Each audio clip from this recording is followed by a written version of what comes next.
행복한 6월, 하루하루 미소와 웃음이 가득하시길 바랍니다. 라디오 서울이 함께합니다. 강혜신의 오늘의 미국.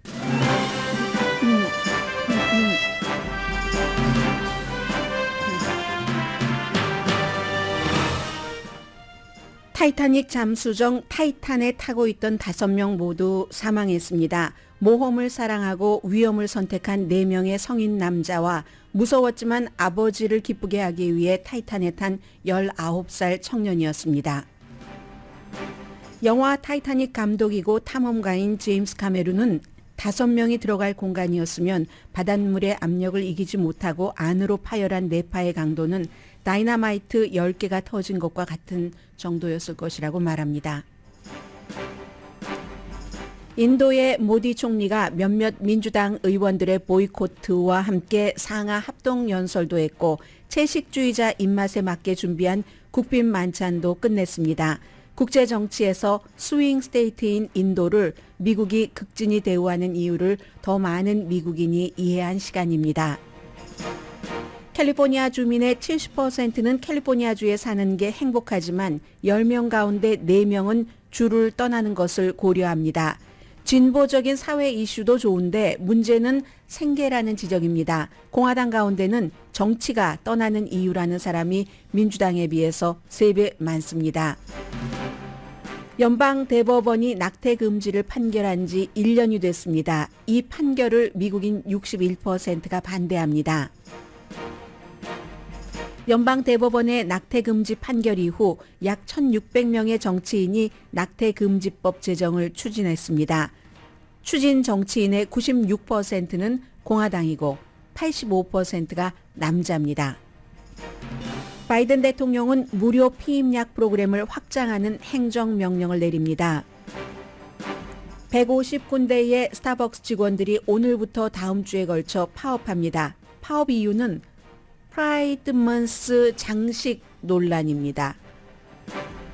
여러 반발이 있어도 에어비앤비가 전국적으로 확장 중입니다.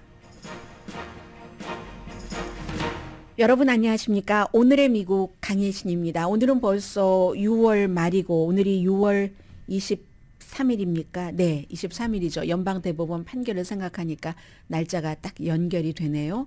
그러면 이제 올해도 반 정도가 됐고 금요일입니다. 이 금요일에 세계의 중요한 이슈를 생각할 수도 있지만 또 생명과 이것도 중요한 이슈네요. 탐험이기 때문에 이 두 가지를 앞에 전해드리겠습니다. 타이타닉 잔해를 보러 가는 타이타닉 잠수정 타이탄이라는 이름이었습니다. 바로 그 타이타닉이 딱 그 가라앉아 있는 바다 가까이 밑바닥에서 타이탄의 조각들이 발견이 됐고 어제 이제 오늘의 미국에서 중간에 브레이킹 뉴스네요 하고 말씀을 드렸는데 그게 결국은 사람 5명이 타고 있던 타이탄의 조각들이었습니다. 또 놀라운 것은 미국 해군은 이 타이탄이 바다로 들어가고 1시간 45분 뒤에 교신이 끊겼을 때 그때부터 이 같은 일들을 감지하고 있었다는 겁니다. 소음 그리고 소음에 따른 파편 조각 동체의 조각들 이런 것을 금방 쉽게는 아니지만 찾을 수 있었던 것이 미국 해군력이라는 것도 놀랍기는 합니다. 그래서 해군은 벌써부터 내파일 것이다 라고 짐작을 했다고 하고 영화 타이타닉을 만들고 그 이후에 타이타닉이 있는 바로 그곳으로 33번이나 갔었던 제임스 카메룬 감독도 이건 내파다라는 것을 알았다는 얘기입니다.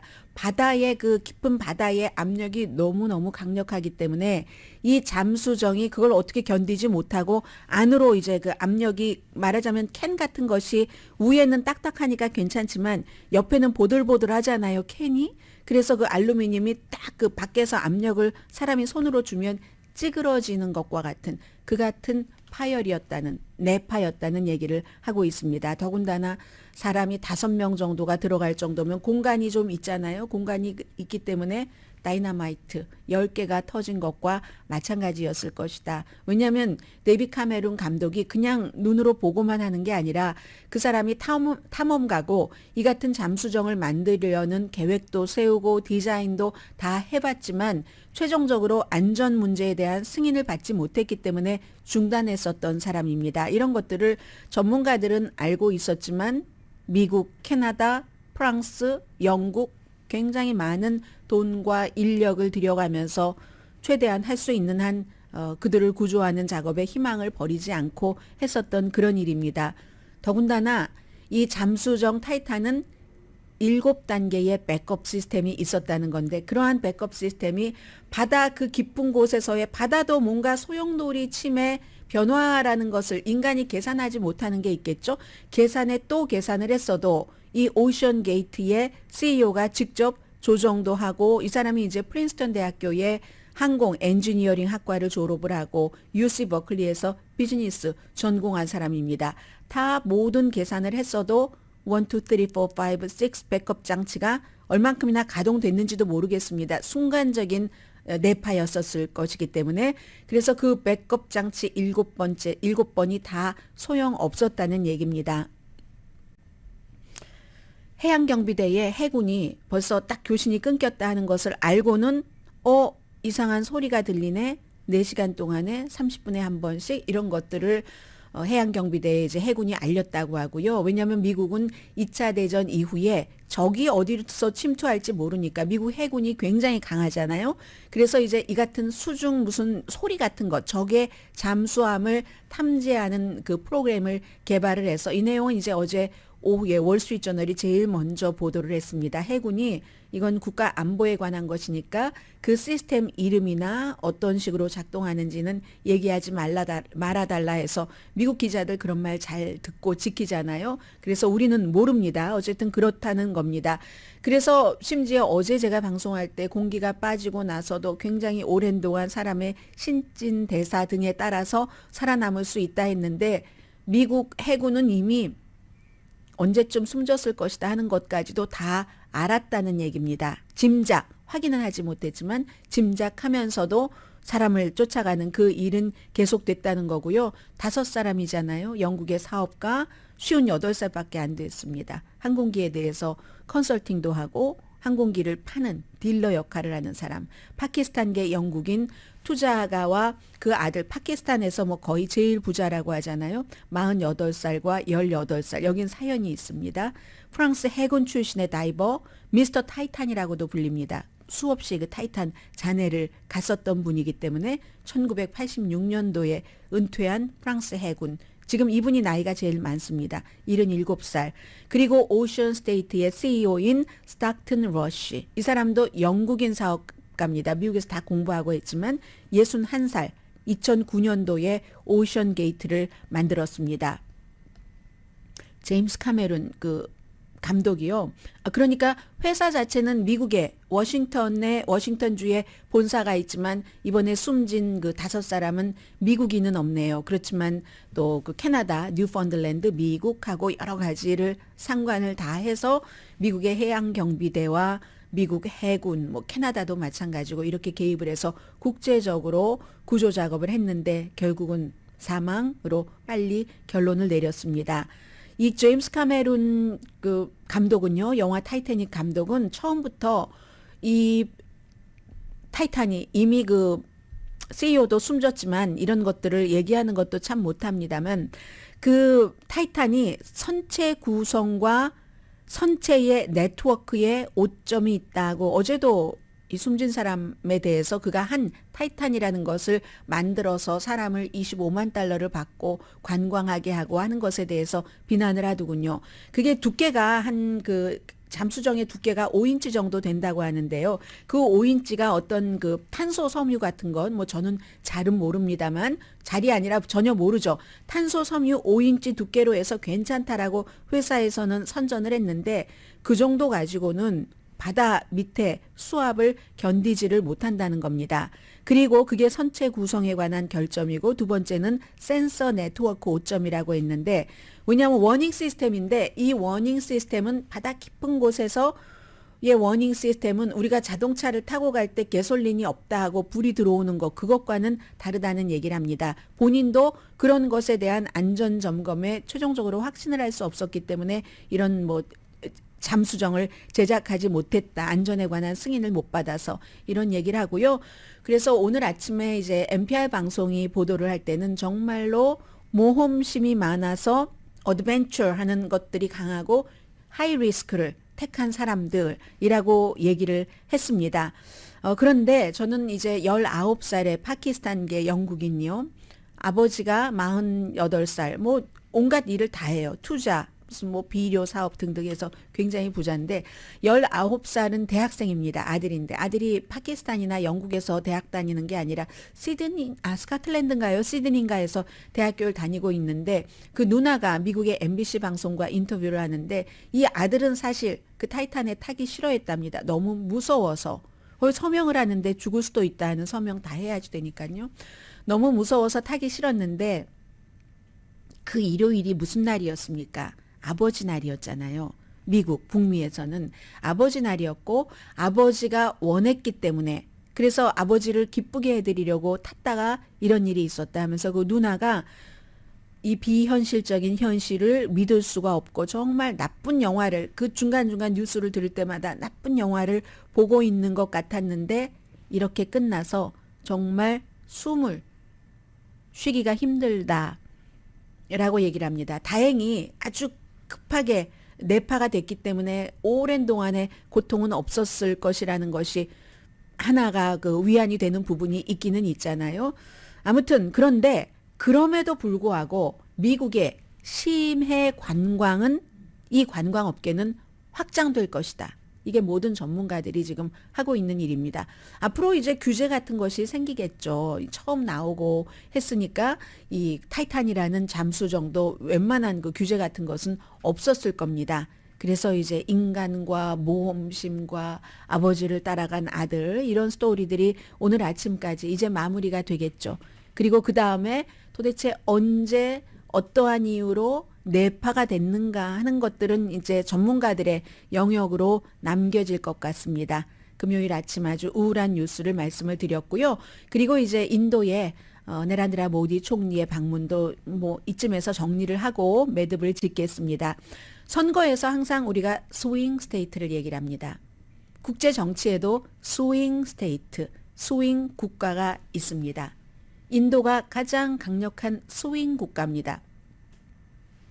국제 질서를 결정짓는 인구에서나 경제적인 잠재력에 있어서나 모든 분야에서 전부 인도가 그래서 사실은 이 국제 정치에서도 국내 정치나 마찬가지로 캘리포니아주나 극좌, 극우, 플로리다주나 필요 없습니다.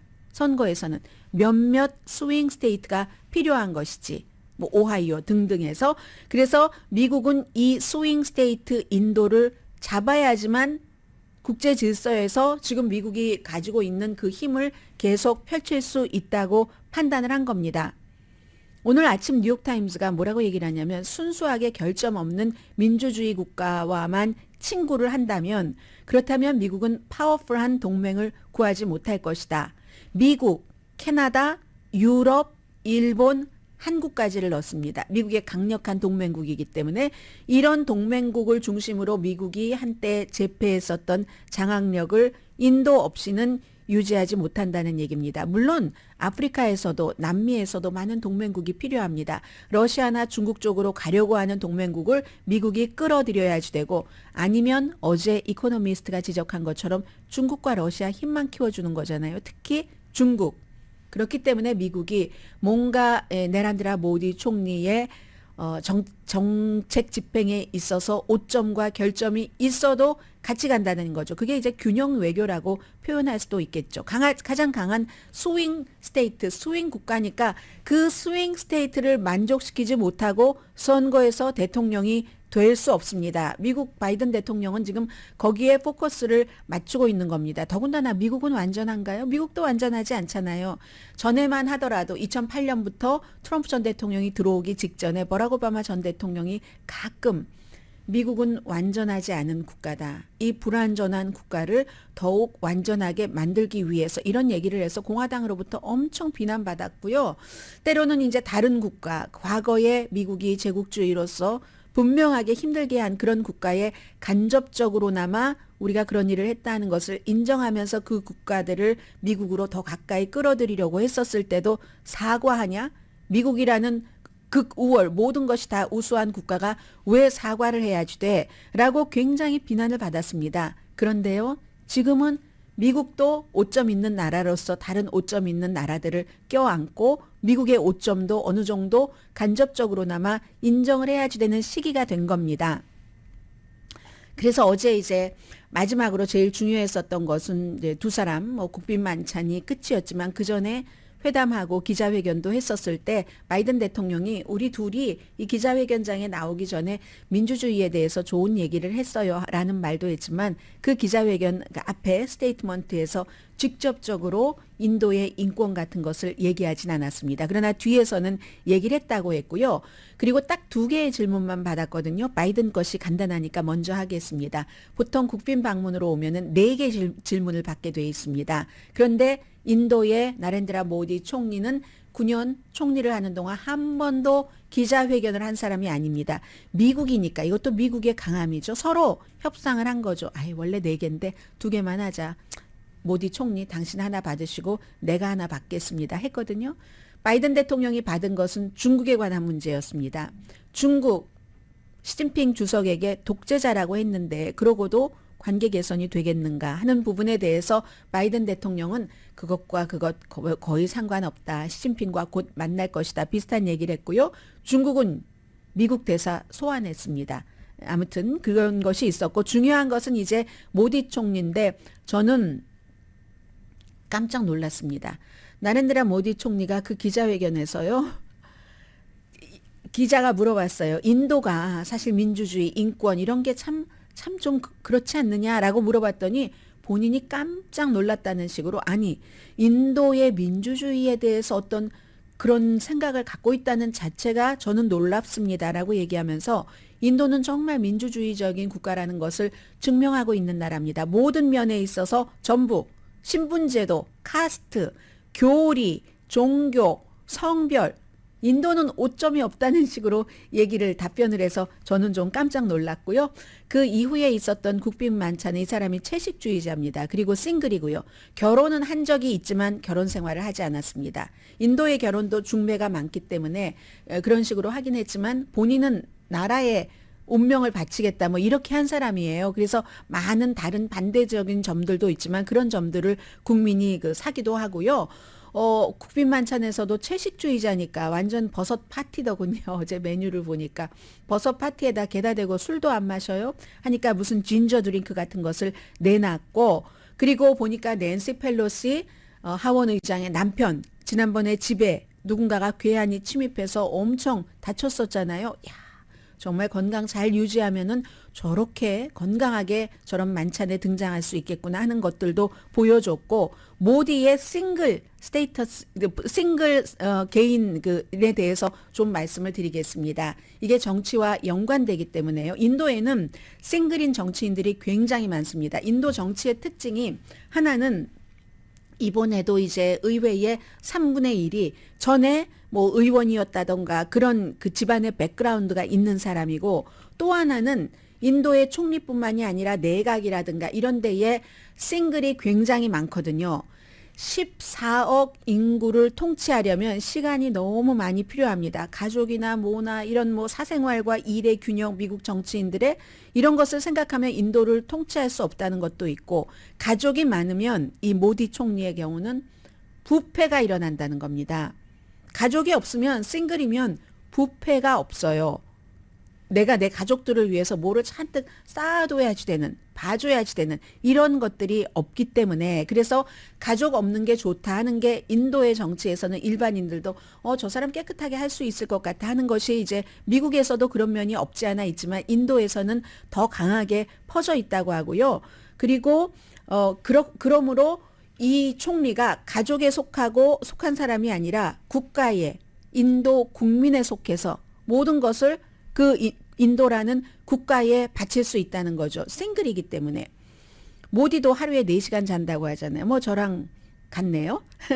저의 대부분의 날 자는 시간과 그리고 이제 싱글이기 때문에 이기적이야 이런 말을 하는 사람이 많은데요. 제가 싱글 라이프에 대해서 좀 압니다. 그래서 말씀드리는 건데요. 싱글이 좋은 일을 위해서 더 헌신하기가 쉽고 좀 일을 판단할 때 공평하기가 쉽습니다. 제가 이제 그 점은 여러분들께 말씀을 드릴 수가 있고요.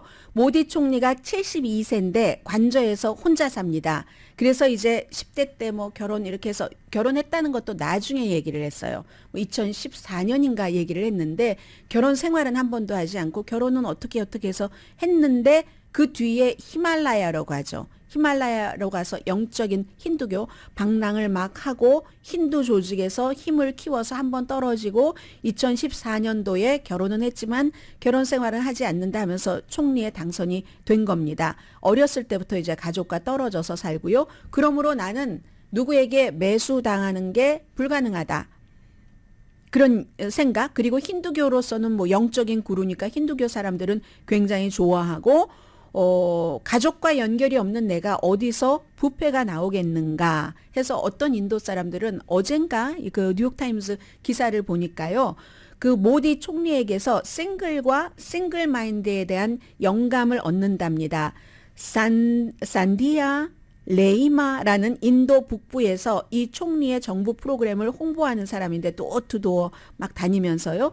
40세인데 지금 싱글이랍니다. 본인도 네란드라 모디 총리처럼 나라를 위해서 일할 것이다. 그러니까 이 사람도 완전하진 않은 거예요. 본인이 어렸을 때부터 영적으로 어떻게 해본다고 막 힌두 뭐 이렇게 하고 어떤 때 히말라야 동굴에 가서 본인이 이제 요가 명상하고 하는 것을 쫙 라이브 스트리밍을 하면서도 본인의 계획이 있겠죠. 무슬림을 탄압하고 이런 것은 있지만 적어도 돈과 부정 부패에 관해서는 싱글이기 때문에 나는 그런 일 없다 하는 것을 그런 것을 이제 인도의 많은 사람들이 또 기간 산업 같은 것도 많이 확장을 해놨고요. 모디 총리를 좋아하는 이유랍니다.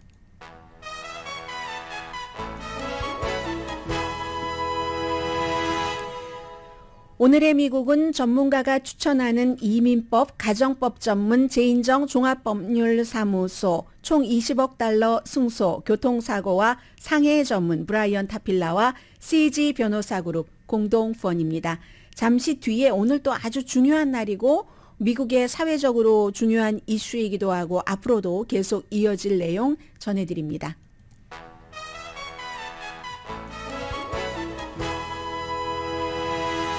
라디오 서울 방송 오늘의 미국 듣고 계십니다. 네, 제가요 오늘은 깜짝 놀랐어요. 참 영국 신문 가디언 답도군요. 이게 100이 아니라 157명 하는 것도 힘든데 1572명의 사진을 전부 작게 모자이크처럼 해서요. 그리고 얼핏 보기에 제 16인치를 제가 또 반으로 나눠서 쓰니까 16인치에 반 정도의 모니터로도 사람들 사진이 다 보이게 1572명의 미국 정치인들을 뭐 분류를 해서 쫙 실어놨습니다. 이게 무슨 분류냐면은 지난해 바로 6월 23일에 연방 대법원이 낙태 금지라고 하기보다는 낙태를 주정부에서 알아서 해라 하고 그전에는 연방에서 한 22주, 23주까지는 낙태가 합헌이었는데 그걸 그렇게 바꿔놓으니까 주정부에서 뭐 임신 6주일 이후에는 안 된다는 많은 법이 만들어져서 시행 중이기도 하고 어떤 것은 법원에서 그렇게 하지 말아라 하기도 하고 하잖아요. 그 연방 대법원의 주에서 알아서 하세요. 한 판결이 내려진 이후에 각 주정부에서 낙태를 금지하는 데 열심히 일을 해서 실제로 많은 법안이 통과가 됐고요. 14개 주에서 지금 금지 시행 중이고 6개 주에서도 이제 거의 마무리 단계이고 거기가 이제 미국의 중서부와 남부죠. 캘리포니아처럼 완전히 서부라든가 동북부는 아니고요. 그렇게 돼 있는데 이것도 위스콘신은 완전히 뭐 19세기 형태가 되기 때문에 그것도 포함시키지 않았고요. 진행 중인 주도 포함시키지 않았는데 아무튼 그 정도는 됩니다. 해서 1572명이 낙태는 해서는 안 된다 하는 것. 여기에 막 힘썼는데 대부분 남자고요. 85%예요. 제가 계산기로 해봤다니까요. 그리고 거의가 공화당입니다. 96% 정도가. 무당파가 2명이 있고 1572명 낙태는 금지돼야지 된다 하는 법안 제정에 막 그 힘을 썼었던 사람 가운데 공화당 남자가 1292명, 공화당 여자 정치인이 214명, 여기에 적극적으로 이렇게 힘을 썼다 하는 의원의 영킴 의원이나 미셸 스틸 의원은 들어가 있지 않았습니다. 이 가디언의 분류에 따르면. 그래서 공화당이 1506명, 1572명의 낙태금지법을 만들기 위해서 열심히 일했던 정치인 가운데, 그리고 민주당도 있습니다. 남자가 53명, 민주당 여자 정치인이 11명, 합쳐서 64명. 그러니까 1506명 대 64명. 나머지 2명은 무당파가 되는 겁니다. MBC 방송이 6월 16일부터 20일까지 1000명의 등록된 유권자라는 게 중요합니다. 여론조사를 했고 오차 범위는 3.1%인데, 왜냐하면 지금 민주당은요, 이 낙태가 가장 중요한 이슈입니다. 지난번에 2022년도에 중간선거 때와 마찬가지로 이게 이제 전체적으로 뭐 대통령 선출도 그렇지만 대통령 그 선출과 함께 바람이 같이 불기 때문에 중요한 뭐 주정부는 물론이고 연방 정부 정치인들도 이 이슈로 민주당, 공화당 이게 돌아갈 수가 있으니까는요. 61%가 전체적으로 연방 대법원이 그렇게 낙태에 대해서 합헌이었던 것을 반대로 판결한 것에 반대한다, 싫다는 거예요. 그 판결이. 그런데 전체적으로 61%니까 민주당은 얼마나 많겠습니까? 공화당은 적어도. 그 가운데서 61% 가운데 53%는 정말 강하게 그 판결에 반대한다는 겁니다. 찬성한 사람이 36%, 강하게 찬성한 사람이 27%, 거의 공화당이겠죠. 민주당은 92%가 연방 대법원의 그 결정을 반대했으니까.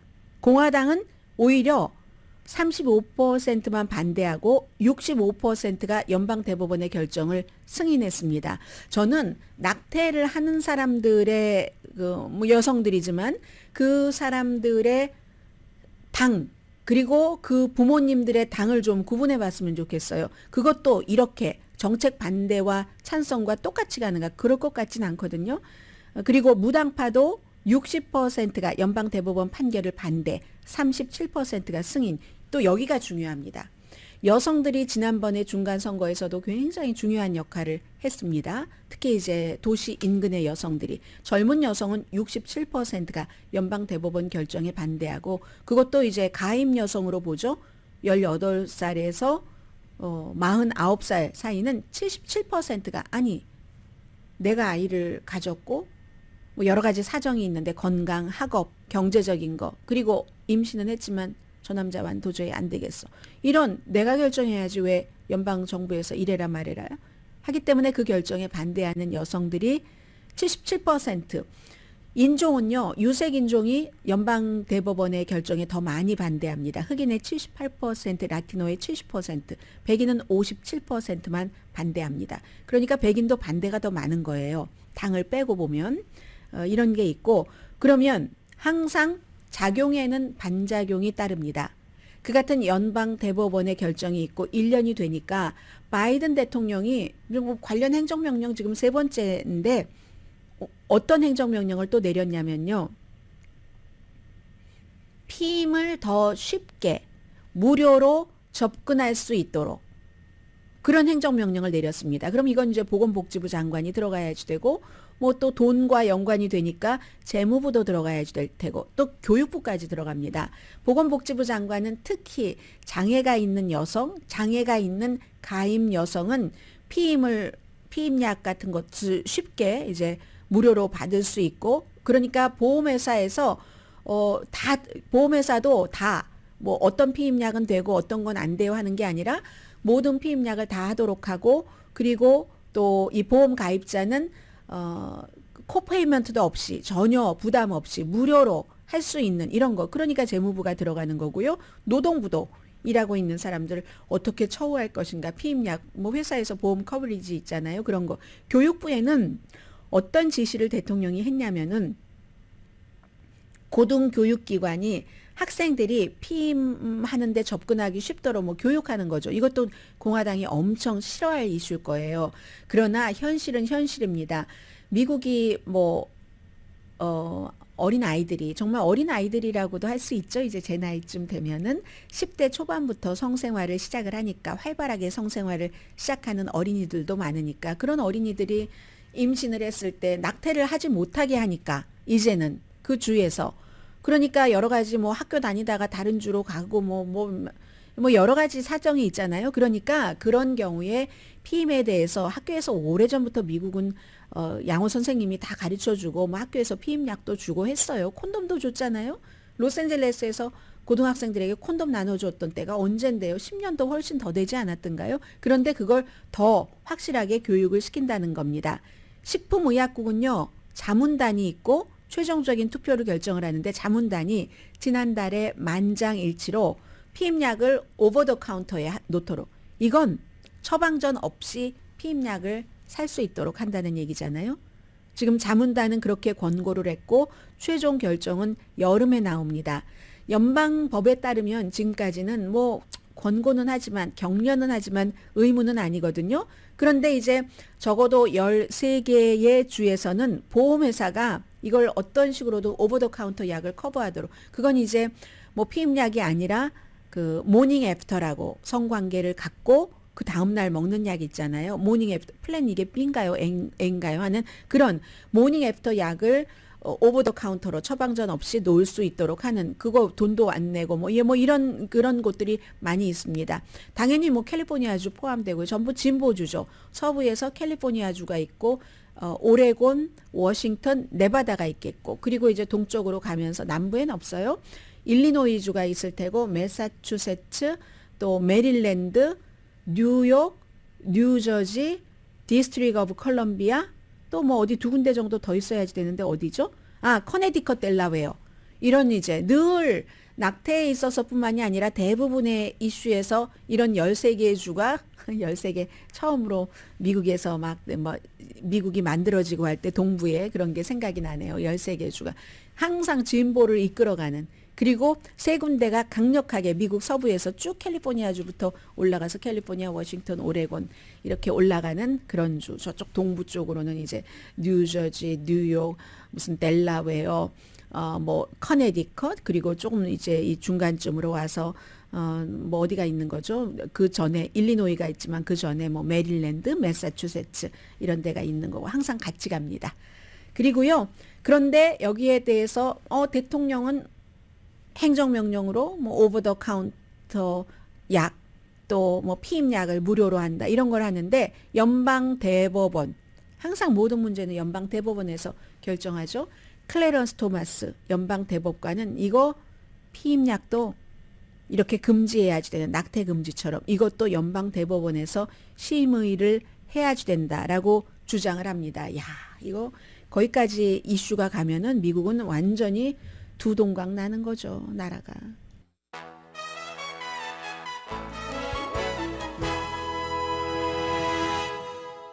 광고 들으시는 동안 제가 중요한 거 읽다가 다 못 읽었기 때문에 한 텀 남았죠? 네, 괜찮습니다. 자, 먼저 전해드려야지 될 뉴스부터 전해드리겠는데요. 저희 라디오 서울 방송은 캘리포니아주에 있습니다. 로스앤젤레스에 있는데 캘리포니아주는 세계에서 많은 사람들이 오고 싶어 하는 주이고 살고 계시는 분들도 여러 가지 뭐 날씨라든가 만족하신 부분이 많이 있습니다. 그런데도 요즘 캘리포니아를 떠나고 싶어 한다는 얘기들 많이 하잖아요. 며칠 전에 론 디센티스 플로리다 주지사도 캘리포니아주에 와서 그런 얘기들을 하던데 그 부분을 전해드리겠습니다. 캘리포니아에 살고 계시는 분들도 계시고 나도 캘리포니아처럼 날씨가 좋은 곳에 살고 싶어 하시는 분들도 계시기 때문에요. 이곳에 살고 있는 사람도 오늘 로스앤젤레스 타임즈가 아주 크게 보도를 했는데 이게 세 군데의 비영리 재단과 함께 이제 여론조사를 한 그런 결과거든요. 그래서 제목 자체는 캘리포니아 주민 10명 가운데 4명이 다른 곳으로 이사 가는 것을 고려하고 있다. 그럼 이유가 있을 거 아니에요? 그리고 모든 사람들이 다 그러는가? 뭐 이런 여러 가지를 말씀을 드리겠습니다. 70%는 캘리포니아주에 사는 게 해피하다고 말합니다. 특히 이제 다양성 같은 것을 좋아하고요. 어떤 분들은 너무 극단적인 그 좌파 정치다 하는데 이제 공화당에서 그런 생각들을 굉장히 많이 하시고 민주당에서도 부분적으로는 이제 그렇다라고 생각은 하시지만 기본적으로는 여러 가지 라이프 스타일 그리고 인종의 다양성, 캘리포니아주의 코리안 아메리칸들은 사는 것을 너무 고마워해야 됩니다. 저는 뉴스 하면서 그런 생각 많이 하거든요. 더군다나 한 지난 6년, 7년 사이에 다른 주에 가면은 우리가 이렇게 떵떵거리고 못 삽니다. 그래도 떠날 것을 고려하는 사람이 10명 가운데 4명이나 되는 것은 기본적으로 잘못된 방향으로 가고 있다라고 생각하는 사람도 많은데 가장 중요한 것은 경제입니다. 돈이 따라가 주질 않네. 이건 내가 팬데믹 이전과 똑같이 버는데 왜 이렇게 힘들어? 저축은 당연히 못하고 이런 거거든요. 로컬의 비영리 재단인 골든 스테이트 모드가 여러 군데의 또 다른 비영리 재단과 함께 조사를 했습니다. 정말 해피하다는 사람이 70%나 되는데 여러 가지 문화 환경도 좋은데 이건 또 정치 후보들도 딱 지켜봐야지 되는 그런 문제입니다. 뭐 흑인들도 너무 좋아하죠. 흑인들이 이렇게 막 잘 받아들여지는 그런 곳이기 때문에 그런데 이러한 것들도 싫어하는 사람들이 있습니다. 평등에 대해서 너무 과잉이야. 과잉으로 해주고 있어. 백인일수록 그런 생각들을 많이 하고요. 라티노와 아시안들은 반반 정도랍니다. 특히 라티노는 나이에 따라서 50세 이상은 야 평등을 무슨 평등을 그렇게 뭐 평등이 자로잰 듯 하는 거야? 라고 생각하고 젊은 사람들은 아니지 뭐 평등이 이게 과잉이 아니야. 평등은 평등해야지 라고 생각을 한답니다. 경제가 이제 문제인데 46%가 비상금이요. 참 돈 모으기 힘듭니다. 이렇게 얘기하는 사람이 2022년 4월보다 지난해 4월보다도 6%가 늘어났고요. 매달이 너무 힘듭니다. 18%. 그래서 40% 조금 넘게 10명 가운데 4명 정도가 캘리포니아주를 떠날 것을 고려한답니다. 이 가운데서도 반, 20% 정도는 심각하게 고려한다는 얘기입니다. 생활비가 이유라는 거예요. 유색 인종이 생활비에 대해서는 백인보다 더 좀 고통을 받는다는 거죠. 아시안 퍼시픽 아일랜드, 흑인이거나 이런 분들이요. 그런 게 나와서 정치 때문에 떠난다는 사람도 있습니다. 그런데 거의 이제 이런 분들은 보수고요. 정치 때문에 난 떠나. 이런 그 비율을 재봤더니 공화당이 민주당보다 3배나 많았습니다. 그랬더니 엊그저께 왜 별로 주목받지 못했는데 그때 삑한 뉴스가 있어서 저도 조금 아쉽다 생각은 했는데 게빈 뉴섬 캘리포니아 주지사가 션 해니티 팍스와 인터뷰했잖아요. 팍스와 인터뷰할 때도 그랬어요. 팍스가 늘 캘리포니아주를 이상한 주로 그리니까 사람들이 실제 캘리포니아보다 더 이상하게 캘리포니아를 생각해라고 하고 또 가장 캘리포니아주의 나쁜 점이 극단적으로 표출이 되는 캘리포니아주의 로스앤젤레스 라든가 샌프란시스코에 사시는 분들은 팍스의 보도가 과잉이 아니야 라고 생각하시는 분들도 계시는데 어쨌든 팍스의 커버리지가 이건 정말 캘리포니아주를 아주 비관적으로 보여준다고 게빈 뉴섬 주지사가 그렇게 얘기를 했습니다. 43%가 캘리포니아주가 잘못된 방향으로 나가고 있습니다. 2020년 2월보다 11% 늘어났습니다. 팬데믹 이전보다. 잘된 방향으로 가고 있는데 28%밖에 안 되고요. 공화당은 83%. 야, 캘리포니아주 망하겠어? 민주당도 20% 잘못된 방향으로 나간다고 생각하고 백인이 더 회의적입니다. 캘리포니아주에 살고 있는 사람들은 설명 필요 없는 얘기입니다.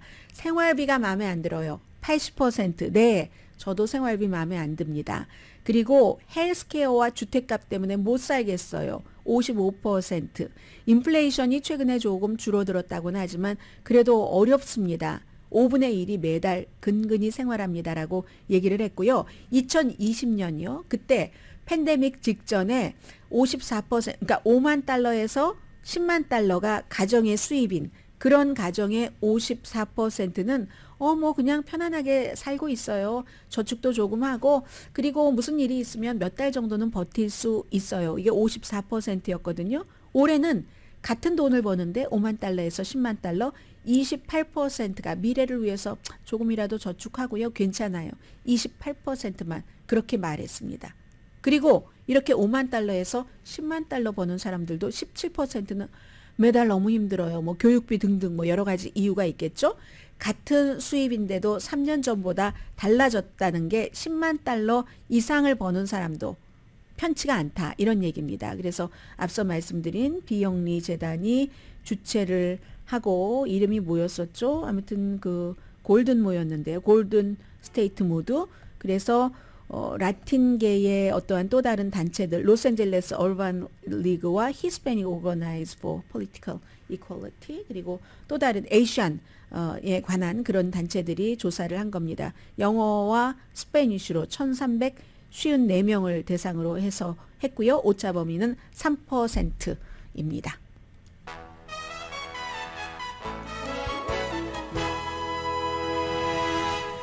라디오 서울 방송 오늘의 미국 듣고 계십니다. 네, 헤드라인에 전해드리겠다고 했던 거 전해드려야죠. 150군데 이상의 스타벅스 스토어가 오늘부터 다음 주까지 파업을 하는데 노조원들이, 그런데 보통 파업하면 우리 뭐 봉급 올려주세요, 헬스케어, 이건 그게 아닙니다.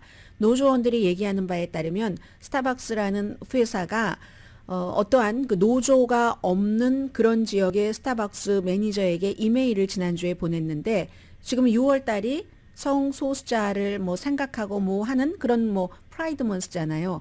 그 프라이드 먼스 관련 데코레이션을 하지 말아라 하는 이메일을 뭐 관리자에게, 그 스토어 관리자에게 보냈다는 겁니다. 그게 그럴 수가 있느냐라고 주장을 하는 거예요. 본인들의 뭐 하는 게 아니라. 스타벅스는 직원들이 보통 젊으니까, 바리스타도 젊은 사람들은 성소수자에 대해서 그걸 이상하게 보는 것을 이상하게 생각하는 젊은이들이 훨씬 많습니다.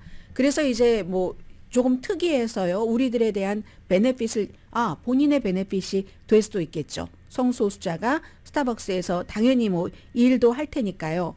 그랬더니 회사에서는 아니 가짜로 막 고의로 우리 그러지 않았는데 퍼뜨리네 하고, 노조는 우리가 왜 그런 거를 퍼뜨리냐 하면서 이 노조도 분열시키려고 해 등등해서 어쨌든 파업을 한답니다. 이게 노조가 없는 스타벅스 스토어는 미네소타가 아니라 미네소타 스타벅스라고 하고요. 이제 1분 남았습니다. 네.